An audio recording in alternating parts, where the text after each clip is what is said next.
Morning students, 8th class.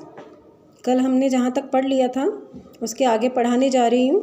ठीक है, देखिए, मैं भी बहुत भयभीत था पर ड्राइवर को किसी तरह मारपीट से बचाया।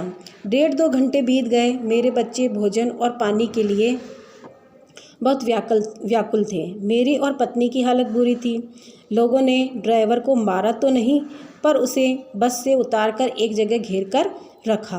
कोई भी दुर्घटना होती है तो पहले ड्राइवर को समाप्त कर देना, उन्हें उचित जान पड़ा। मतलब सबने ये सोच लिया कि अगर कोई भी दुर्घटना ना होने की संभावना मिले तो हम क्या करेंगे, सबसे पहले ड्राइवर को पकड़ेंगे और उसे ही मारे पीटेंगे।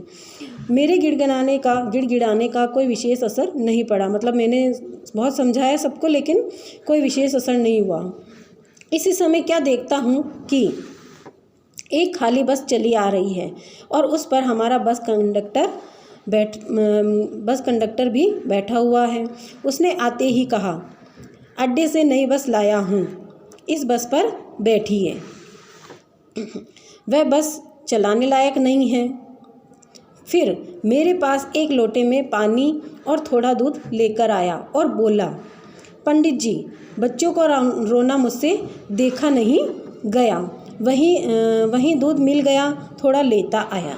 यात्रियों में फिर जान आ गई। सबने उसे धन्यवाद दिया, ड्राइवर से माफ़ी मांगी और 12 बजे से पहले ही सब लोग बस अड्डे पहुंच गए। ठीक है, समझ में आ गया। लेखक ये समझाने की कोशिश कर रहा है कि हम ये समझते हैं कि भाई संसार में कोई भी ईमानदार आदमी नहीं बचा है, कोई भी ऐसा आदमी नहीं है कि जिस पर हम भरोसा कर सकें। ठीक है, तो वो उन्हीं के बारे में बता रहे हैं कि एक घटना ऐसी घटी जिसके बारे में अभी आपने पढ़ा ही है। तो सब इसको कंडक्टर को गलत समझ रहे थे, लेकिन वो क्या करने गया था, वो दूसरी बस अड्डे से दूसरी बस लेने गया था और सबको उनमें शिफ्ट करके वो उन्हें अपने गंतव्य तक उनको पहुंचा दिया।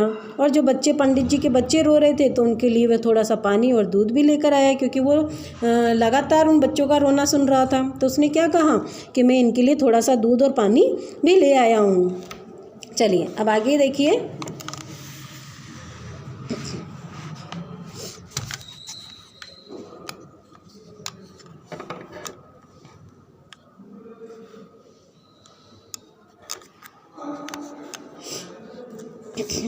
कैसे कहूँ कि मनुष्यता एकदम समाप्त हो गई है। कैसे कहूँ कि लोगों में दया माया रह ही नहीं गई है। जीवन में जाने कितनी ऐसी घटनाएं हुई है जिन्हें मैं भूल नहीं सकता। ठगा भी गया, धोखा भी खाया, परंतु बहुत कम स्थलों पर विश्वासघात नाम की चीज़ मिलती है। केवल उन्हीं बातों का हिसाब रखो जिनमें धोखा खाया है, तो जीवन कष्टकर हो जाएगा। समझ में आया? केवल अगर उन्हीं बातों को मैं याद रखूंगा तो जीवन कैसा हो जाएगा, कष्टमय हो जाएगा। परंतु ऐसी घटनाएं भी बहुत कम नहीं हैं जब लोगों ने अकारण सहायता की हो। मतलब बिना कारण ही लोगों ने हमारी सहायता की हो। निराश मन को ढांढस दिया मतलब धीरज बंधाया उनको और हिम्मत बंधाई। ठीक है, आगे देखिए। कविवर रविंद्रनाथ ठाकुर ने अपनी प्रार्थना गीत में भगवान से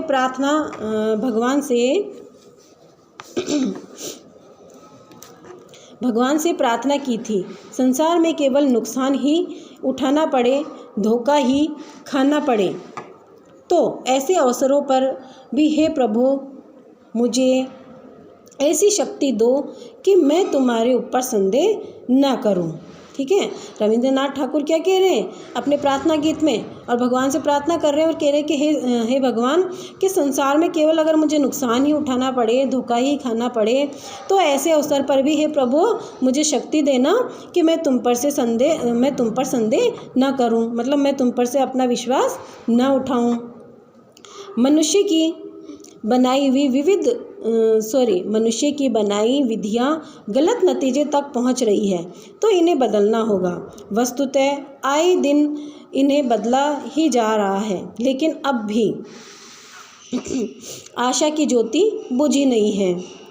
महान भारतवर्ष को पाने की संभावना बनी हुई है और बनी रहेगी। ठीक है, चलिए आगे देखिए।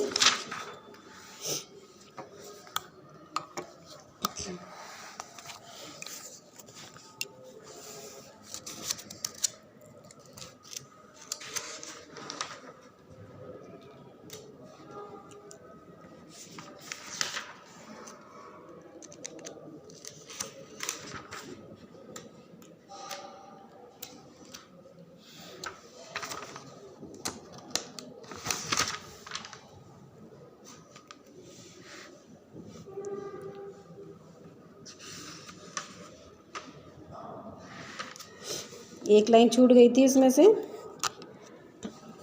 देखिए, मेरे मन निराश होने की ज़रूरत नहीं है। कविवर रवींद्रनाथ ठाकुर अपने मन को समझा रहे हैं कि मेरे मन को निराश होने की ज़रूरत नहीं है। हमें ईश्वर में विश्वास रखना चाहिए कि अगर हमें बार बार धोखा भी खाना पड़े या नुकसान भी उठाना पड़े तो हमें भगवान पर विश्वास करना चाहिए कि इस संसार से अभी ईमानदारी ख़त्म नहीं हुई है या धोखेबाज इंसान ही नहीं है। इस संसार में ईमानदार लोग भी हैं, दूसरों की सहायता करने वाले लोग भी हैं। ठीक है ना।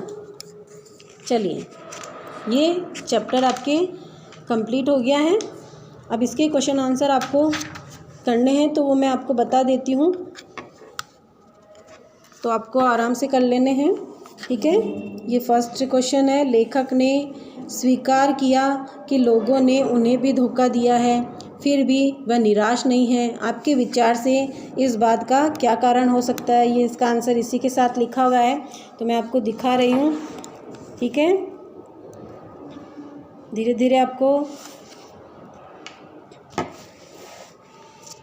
आराम से धीरे धीरे कर लेना है।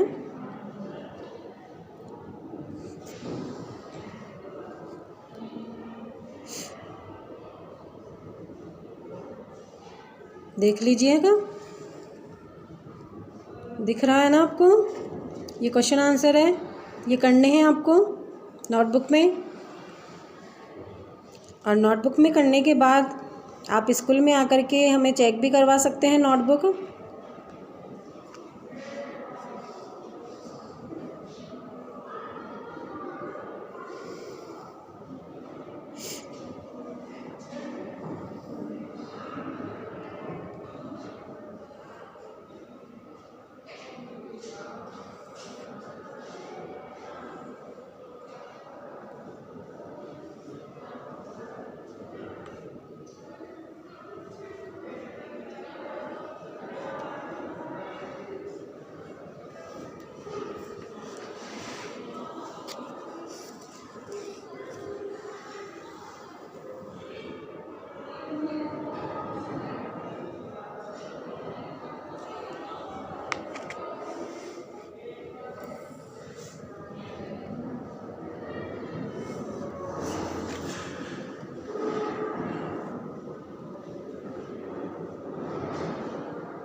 ठीक है, ये क्वेश्चन आंसर्स है। इसके आगे और